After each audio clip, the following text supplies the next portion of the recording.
শ্বেতা বোন আমার, প্লিজ আমাকে এবারের মতো মাফ করে দে।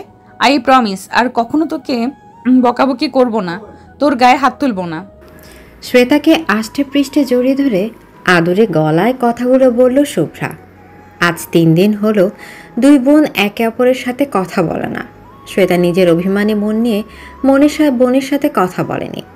এদিকে শুভ্রার আত্মগ্লানি আর বোনের সান্নিধ্য পাওয়ার জন্য ছটফটানি অনুভব করার নিচ থেকে বোনের কাছে ছুটে এসেছে। শ্বেতা আড়ালে মুচকি হাসলেও শুভ্রার সামনে গাল ফুলিয়ে ক্ষুব্ধ কণ্ঠে বলল, না, তোকে আমি মাফ করব না। প্লিজ বনু, এমনটা করিস না। আচ্ছা, মাফ করতে পারি একটা শর্তে। কি শর্ত বল শুনি। আমাদের ভার্সিটি থেকে কিছুদিন পর ট্যুর দেওয়া হবে, সেখানে যাওয়ার জন্য বাবা মাকে কনভিন্স করবি তুই। শুভ্রা বোনকে জড়িয়ে ধরে উচ্ছ্বাসিত কণ্ঠে বলল, আরে এটা কোনো ব্যাপার হলো? ধরে নে, তোর ট্যুরে যাওয়া কনফার্ম। কথাটা শুনে আনন্দে লাফিয়ে উঠে শ্বেতা বোনকে জড়িয়ে ধরল। দুই বোনের লাফালাফি আর নাচানাচি যেন থামছেই না। হঠাৎই দরজায় কড়া নাড়ার শব্দে থমকে যায় দুজন। শ্বেতা এগিয়ে গিয়ে দরজা খুলতেই ইহানের মুখোমুখি হয়। আরে ইহান ভাইয়া, তুমি কেমন আছো? এই তো ভালো আছি, তুই কেমন আছিস? ভালো। পরক্ষণে শ্বেতা কি ভেবে যেন ইহানকে জিজ্ঞেস করলো, আচ্ছা বলো তো ভাইয়া, আমি কি শ্বেতা নাকি শুভ্রা? ইহান নির্বিকার স্বরের আওড়ালো, শ্বেতা। কিভাবে বুঝলে? তোরা যমজ হলেও তোদের মধ্যে ছোটোখাটো অনেক অমিল রয়েছে, যার মধ্যে একটা হলো তোদের চোখের রং। তোরটা হলো ডার্ক ব্রাউন কালার আর শুভ্রারটা হলো ডার্ক ব্ল্যাক কালার। তোদের দুজনের সাথে দেখা হলে আমি প্রথমেই তোদের চোখের দিকে তাকাই, আর তারপর আমার বুঝে নিতে খুব একটা সমস্যা হয় না। ব্রিলিয়ান্ট। তা তো বটেই। এখন শর্ত এখান থেকে, শুভ্রার সাথে আমার কিছু কথা আছে।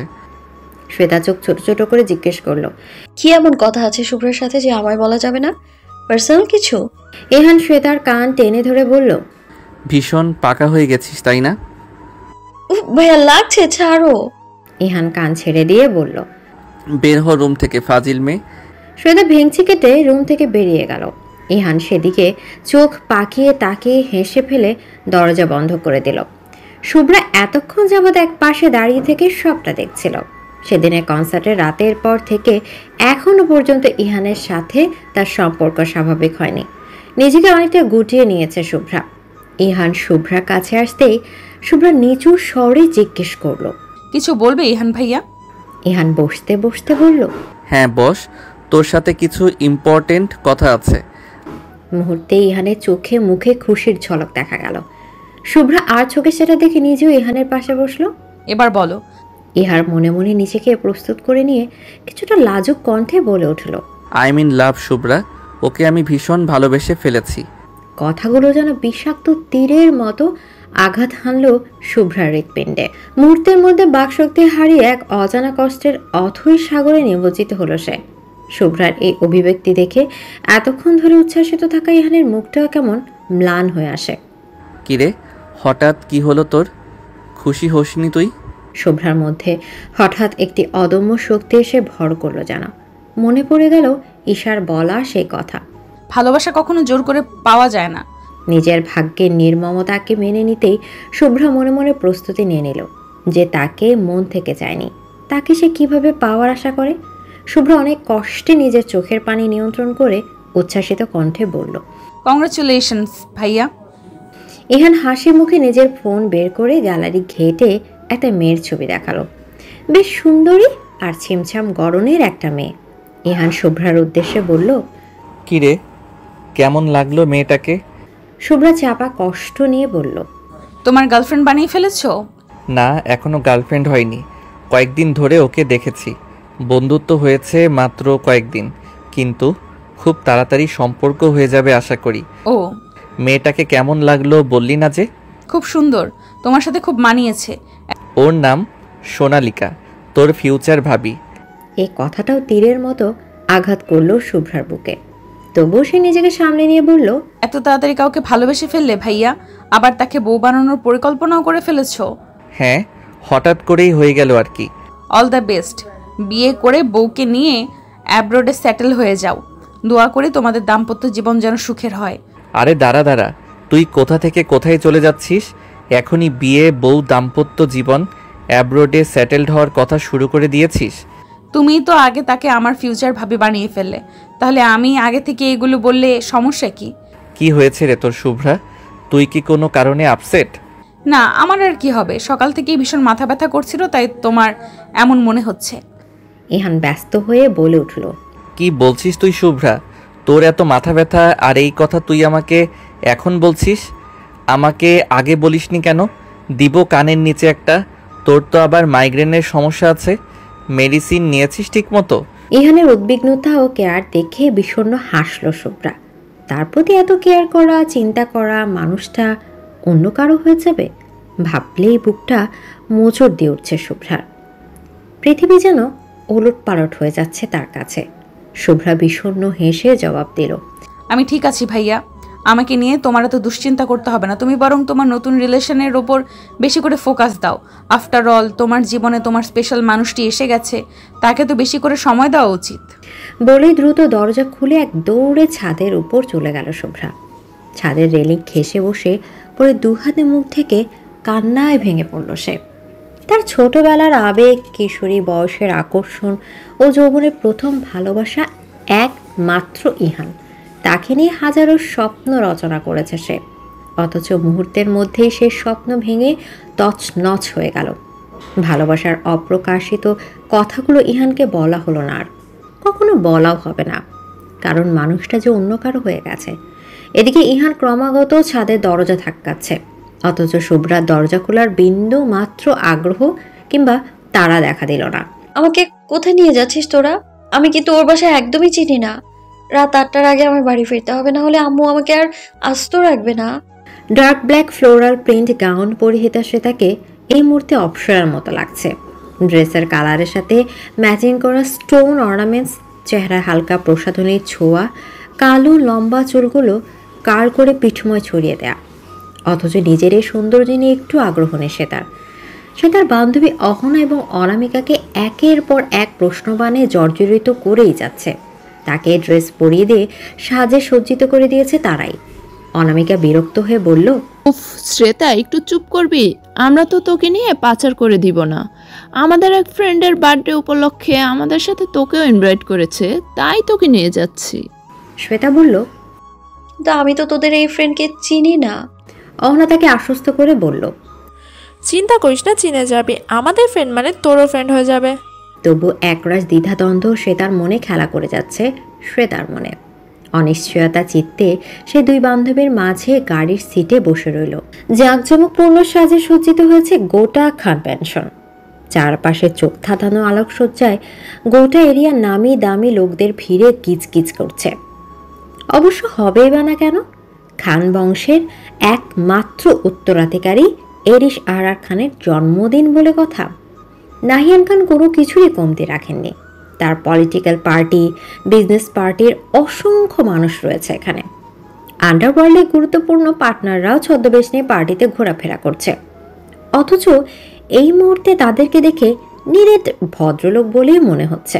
নীলিমা ডার্ক মেরুন রঙের একটা অফ শোল্ডার বেলি লেস টপ আর জিন্স পরেছে, পায়ে পেন্সিল হিল, সাথে হালকা অর্নামেন্টস। স্পা করা কাত অবধি থাকা সোনালি কালার করা চুলগুলো ছেড়ে দেয়া, চেহারা ভারী প্রসাধনীর সাজ তাকে এই মুহূর্তে খুব উচ্ছ্বাসিত দেখাচ্ছে, কারণ আজকে এরিশের জন্মদিন হবার পাশাপাশি তার জীবনে আরেকটি নতুন অধ্যায় যুক্ত হতে যাচ্ছে। এদিকে সবাই যখন বার্থডে উপলক্ষে রেডি, তখন বার্থডে বয়কেই খুঁজে পাওয়া যাচ্ছে না। সে এখনও রেডি হয়ে নিচে নামেনি। সবার মধ্যে চাপা গুঞ্জন শুরু হয়ে গেল। সবার সকল গুঞ্জনের অবসান ঘটিয়ে অবশেষে দৃঢ় চিত্তে গরুগম্ভীর ভঙ্গিতে সিঁড়ি ভেঙে নিচে নামলো এরিশ। সকলের দৃষ্টি তার দিকে স্থির হয়ে গেল। ডার্ক ব্ল্যাক কালারের প্রিন্স কোট, গুচি ব্র্যান্ডের জিন্স, সেই সাথে স্পাইক করা সিল্কি চুল এবং হালকা চাপদাড়িতে এক কথায় প্রিন্স চার্মিং লাগছে এরিশকে। সেই সাথে তার মুখের কঠোর অভিব্যক্তি, দাম্ভিক পদচারণা তার ব্যক্তিত্বে অনন্য সৌন্দর্য দান করেছে। সিঁড়িতে নিচে নেমে ড্রয়িং রুমের ঠিক মাঝখানে দাঁড়াতেই ফোকাস লাইট অন হলো এরিশের উপর।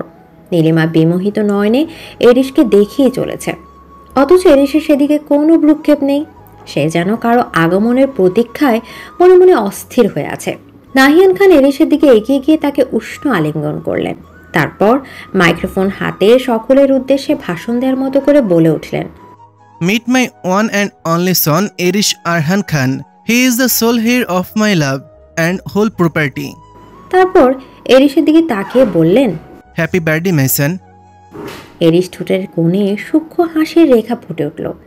নাহিয়ান খান আবার বলতে শুরু করলেন, আজকের এই আনন্দের দিনে আমি আমার ছেলের জীবনে আরও একটা গুরুত্বপূর্ণ অধ্যায়ের সূচনা করতে যাচ্ছি। সেটা হলো, নাহিয়ান খান কথা শেষ করার পূর্বে সদর দরজা দিয়ে আগমন ঘটল ছিপছিপে গরনের মায়াবী চেহারার এক সুন্দরী তরুণীর, যার সুগভীর চোখ দুটোতে লুকায়িত রয়েছে অপরিসীম মায়া আর তীব্র আকর্ষণ।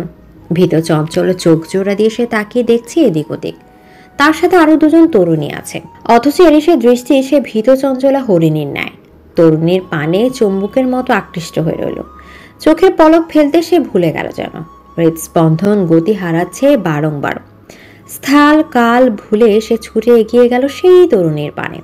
উপস্থিত সকলে বিস্ময়ে দেখতে লাগলো ঘটনাটা। এই শ্বেতার সামনে সে তার হাত বাড়িয়ে দিল। তার দৃষ্টিতে সীমাহীন মুগ্ধতা বিরাজ করছে। শ্বেতা এক পলক সেদিকে তাকিয়ে ঢুকিল। এরিস তাকে চোখ দিয়ে ইশারা করলো তার হাত ধরার জন্য। শ্বেতা কম্পিত হাতে এরিসের হাতখানা ধরল। এরিস নির্বিকার ভঙ্গিতে তাকে নিয়ে আগের জায়গাতে ফিরে এলো। নাহিয়ান খান এরিসের কানের কাছে মুখ নিয়ে ফিসফিস করে বলল, এসব কি করছে এরিস? কে এই মেয়ে? আমাকে আমার অ্যানাউন্সমেন্ট করতে দাও। এরিস তার বাবার মতোই ফিসফিসে উত্তর দিল, আমি কিছুক্ষণ পর সবটা বুঝিয়ে বলছি মিস্টার খান, আপাতত আমার কাছে আমাকে ডিস্টার্ব করবেন না। নাহিয়ান খান কিছু বলতে চেয়েও আর বলতে পারলেন না। এরিস জোরে চেঁচিয়ে মিউজিকের দায়িত্বে থাকা লোকদের উদ্দেশ্য বলে উঠল, start playing music right now. সাথে সাথে মিউজিক স্টার্ট হয়ে গেল। এরিস কারো তোয়াক্কা না করে ফোকাস লাইটের মধ্য থেকে শ্বেতাকে নিয়ে বল ডান্স করতে থাকলো। এক মুহূর্তের জন্য শ্বেতার চোখ থেকে চোখ সরায়নি সে। অপরদিকে শ্বেতা বিস্ময়, ভয় আর লজ্জায় ভীষণ কুঁকড়ে গিয়েছে। চারপাশ এত মানুষ তাদেরকে অবাক বিস্ময় অবলোকন করছে, আর সেখানে এরিসের মতো কাছাকাছি থেকে বল ডান্স করছে। বিষয়টা ভাবতে মাটির সাথে মিশে যেতে ইচ্ছা করছে তার। সফট মিউজিকের তালে তালে ডান্স করতে লাগলো এরিস শ্বেতা। দারুণ মোহনীয় আর রোমাঞ্চিত দৃশ্যগুলোর মধ্যে এই মুহূর্ত যেন অন্যতম। শ্বেতা ডান্স করতে করতে আড়ষ্ট কণ্ঠে বলল, প্লিজ এবার ডান্স বন্ধ করুন, আমার ভীষণ লজ্জা লাগছে। এরিস নেশাক্ত দৃষ্টিতে শ্বেতাকে দেখতে দেখতে হাসকি স্বরে বলে উঠল, অ্যাট্রাক্টেড মাই এরেকশন। যখন তুমি লজ্জা পাও তখন তোমাকে একদম ফুটন্ত চেরি ফুলের মতো লাগে, তখন ইচ্ছে করো তোমাকে আজীবন বুকের কাছে বন্দি করে রাখে। শ্বেতার আরক্তিম গাল দুটো আরো লালচে বর্ণ ধারণ করলো। কান দুটো গরম হয়ে উঠল। সময়ের সাথে পাল্লা দিয়ে হৃদস্পন্দন বাড়তে লাগলো। শ্বেতা বলল, তাহলে এসব আপনার প্ল্যান ছিল? আপনি অহনা আর অনামিকাকে বলে এইসব ড্রেস আর অর্নামেন্টস দিয়ে আমায় রেডি করিয়ে নিয়েছেন এখানে, কিন্তু কেন? এরিস এক হাত দিয়ে শ্বেতার কোমর পেঁচিয়ে ধরে অন্য হাতের শাহাদাত আঙুল দিয়ে তাকে ঘুরাতে ঘুরাতে বলল, সব কারণের উত্তর কিছুক্ষণ পরেই পেয়ে যাবে। Enjoy this beautiful moments. একটু পরে আবার আরেকটি গান শুরু করলো। গান শেষ হওয়ার সাথে সাথে শ্বেতা কোমর বেঁকিয়ে উল্টো দিকে ঝুঁকে পড়লো খানিকটা। এরিস তার কোমর দু হাতে পেঁচিয়ে ধরে নিজেও কিছুটা ঝুঁকে একদম শ্বেতার মুখের কাছাকাছি নিজের মুখে এনে পলকহীন মাদকতাময় দৃষ্টি নিবদ্ধ করে রাখলো। মুহূর্তে সকলের করতালের আওয়াজে ধ্যান ভাঙল দুজনের। শ্বেতা অপ্রস্তুত হয়ে নিজেকে ছাড়াতে নিলে এরিস নিজে থেকে তাকে ছেড়ে দিল। অপরদিকে এরিস আর শ্বেতার এই ঘনিষ্ঠ এবং অন্তরঙ্গ রোমান্টিক মুহূর্ত কিছুতেই মেনে নিতে পারছে না নীলিমা। শুরু থেকেই একটা অজানা মেয়ের প্রতি এরিসের এত আকর্ষণ আর আগ্রহ থেকে তার ভীষণ রকমের অস্বস্তি আর রাগ হচ্ছিল। কয়েকবার পার্টি পণ্ড করে দেওয়ার ইচ্ছেও জেগেছিল, কিন্তু নাদিরা খানের নিষেধাজ্ঞায় সেটা করতে পারেনি সে। নাদিরা খানও তীক্ষ্ণ দৃষ্টিতে তাকিয়ে দেখছিলেন শ্বেতা আর এরিসকে। নীলিমা বার কাউন্টারে বসে একের পর এক অ্যালকোহল ভর্তি গ্লাস খালি করে যাচ্ছে। তার চোখে তীব্র ক্ষুব্ধতা আর রাগের আভাস দেখা যাচ্ছে, যেন এক্ষুনি ধ্বংস করে দেবে সব। নাদিরা খান মেয়ের কাঁধে হাত রাখতে এসে জ্বলে উঠল।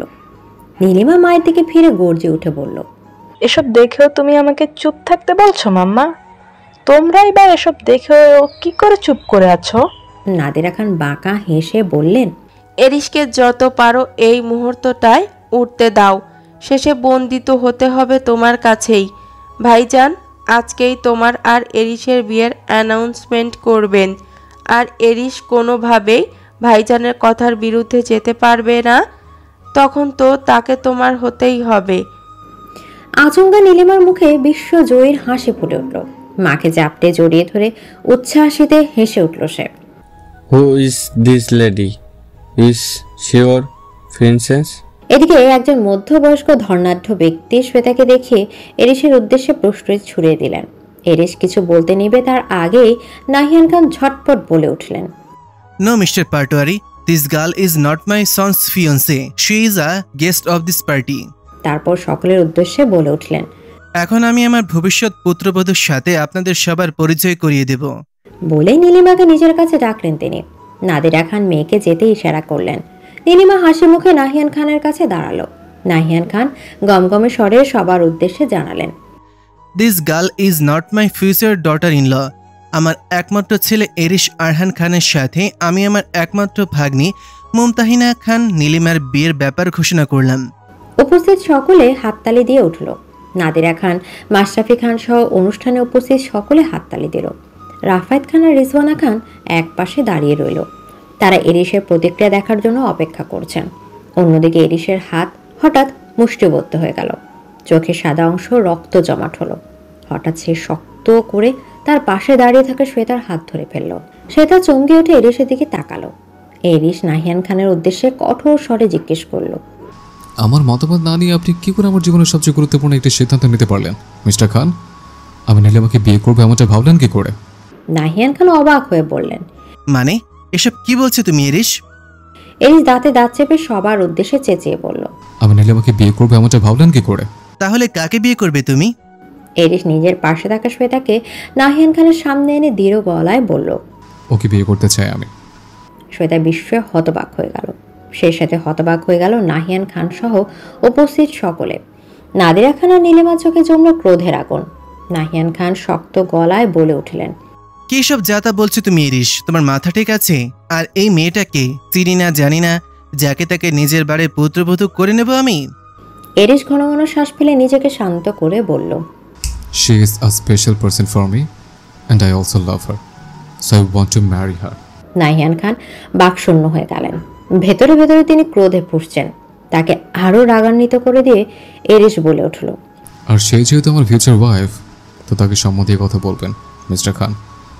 তারপর উপস্থিত সকলের উদ্দেশ্যে সে তাকে দেখিয়ে এরিশ জোর গলায় বলে উঠল, Everyone get to know her. She is Shita Mubashira. এর বেশি পরিচয় দেওয়ার কোনো প্রয়োজন আছে বলে আমি মনে করি না। সে যেহেতু সম্পূর্ণ আমার, সুতরাং তার পরিচয়, ব্যাকগ্রাউন্ড সবকিছু আমার সাথে সম্পর্কিত। আশা করি সকলের জন্য এতটুকুই যথেষ্ট হবে বলে শ্বেতার দিকে তাকালো এরিশ। এদিকে শ্বেতা বেচারি এতক্ষণ হতভম্ব হয়ে শুধু এরিশের মুখের দিকে তাকিয়েছিল। সবকিছু তার মাথার উপর দিয়ে যাচ্ছে। কি বলছে এই লোকটা? এরিশের হঠাৎ তাকে বিয়ে করতে চাওয়ার কথা শুনে সে পুরোপুরি স্তব্ধ হয়ে গিয়েছে। বিস্মিত হয়েছে এক কোণে দাঁড়িয়ে থাকা অহনা ও অনামিকা। এদিকে নীলিমা আক্রোশের সাথে ছুটে এসে শ্বেতাকে আচমকা ধাক্কা দিয়ে নিচে ফেলে দেয়। সাথে সাথে নীলিমার গালে সাজোরে থাপ্পড় বসিয়ে দেয় এরিশ। নাদিরা খান এতে প্রচণ্ড ক্ষেপে ওঠেন। মেয়েকে উঠিয়ে তিনি এরিশের উদ্দেশ্যের আগে গজগজ করতে করতে বলে উঠলেন, তোমার সাহস কি করে হয় এরিশ আমার মেয়ের গায়ে হাত তোলার? এরিশও চিবিয়ে চিবিয়ে বলল, তোমার মেয়ের সাহস কি করে হয় আমার ভালোবাসার গায়ে হাত তোলার? যে হাত দিয়ে সে তাকে আঘাত করেছে, সেই হাত যে আমি এখনো ভেঙে ঘুরিয়ে দিইনি, এটি অনেক। নেক্সট টাইম এরকম কোনো কিছু করলে আমার চেয়ে খারাপ আর কেউ হবে না বলে শ্বেতাকে সযত্নে উঠিয়ে দাঁড় করালো এরিশ। তার গালে আলতো হাত বুলালো। শ্বেতা জড়সড় হয়ে এরিশের পাশ ঘেঁষে দাঁড়িয়ে রইল।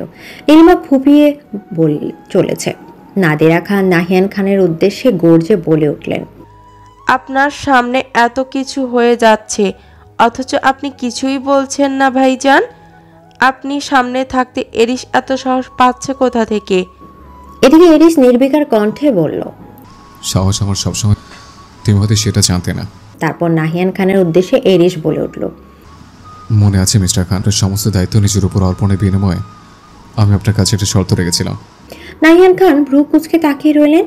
আর এরিশের সেদিকে বলার কথাগুলো স্পষ্ট মনে আছে। এরিশ বলতে লাগলো, আমাদের শর্ত পূরণ না করলে আমি সবকিছু ধ্বংস করে দেব, এমনটা কিন্তু বলেছিলাম। এরিশের চোখে মুখে তীব্র ক্রোধের ঝলকানি দেখা যাচ্ছে। নাহিয়ান খান এই মুহূর্তে একটা অবিশ্বাস্য কাণ্ড করে ফেললেন। তিনি স্মিত হেসে শ্রেতাকে সম্ভাষণ করে বললেন, শ্রেতা মুবাশিরা, খুবই মিষ্টি তো তুমি। আমার ছেলের পছন্দ আছে বলতে হবে। তারপর এরিসের দিকে তাকিয়ে খুশ মেজাজে বললেন, ওকে পুত্রবধূ হিসেবে মেনে নিতে আমার কোনো আপত্তি নেই এরিস, আমি তোমার কথা মেনে নিলাম। এরিস তীক্ষ্ণ দৃষ্টিতে নাহিয়ান খানের দিকে তাকিয়ে রইল।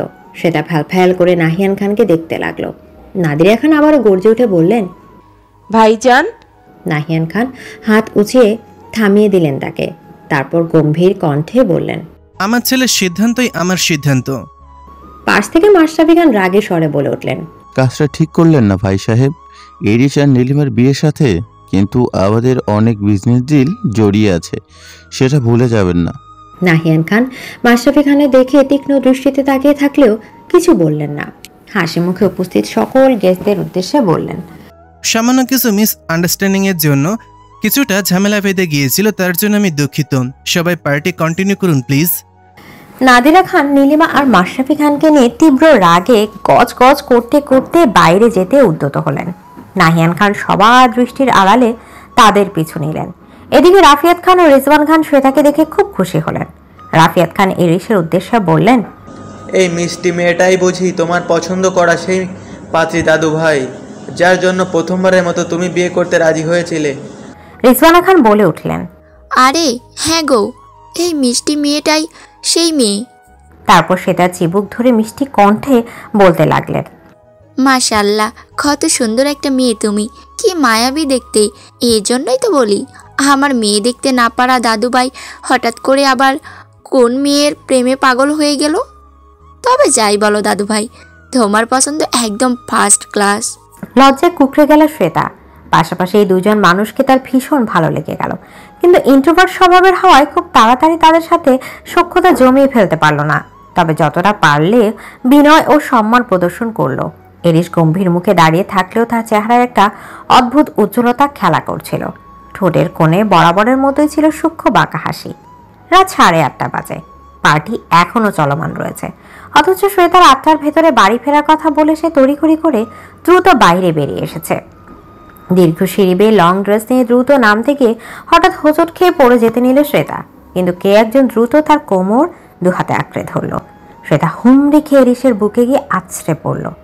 এরিস গম্ভীর দৃষ্টিতে শ্বেতার দিকে তাকিয়ে রইল, তবে তার চোখে এমন কিছু একটা ছিল যেটা শ্বেতার দৃষ্টি অনড় করে রাখলো তার প্রতি।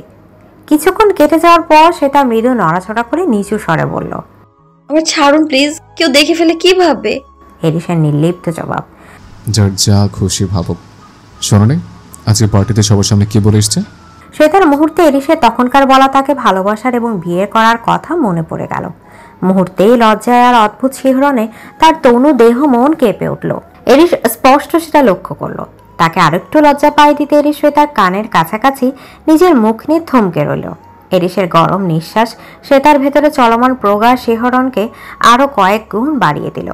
এরিস শ্বেতার ঘাড়ের কাছাকাছি মুখ নিয়ে সেখানে ছোট্ট একটা চুমু দিল। এবার বেশ জোরে সোরে কেঁপে উঠল শ্বেতা। খামচে ধরল এরিসের ঘন কালো সিল্কি চুল। অথচ এরিস নির্বিকার হয়ে শ্বেতার বেবি হেয়ারগুলো কানের পিঠে গুজে দিল। এরিস আবারও শ্বেতার কানের কাছে মুখ নিয়ে ফিস ফিস করে আওড়ালো, red strawberry, I feel like eating. শ্বেতার কান দিয়ে যেন গরম ধোয়া বেরোতে লাগলো।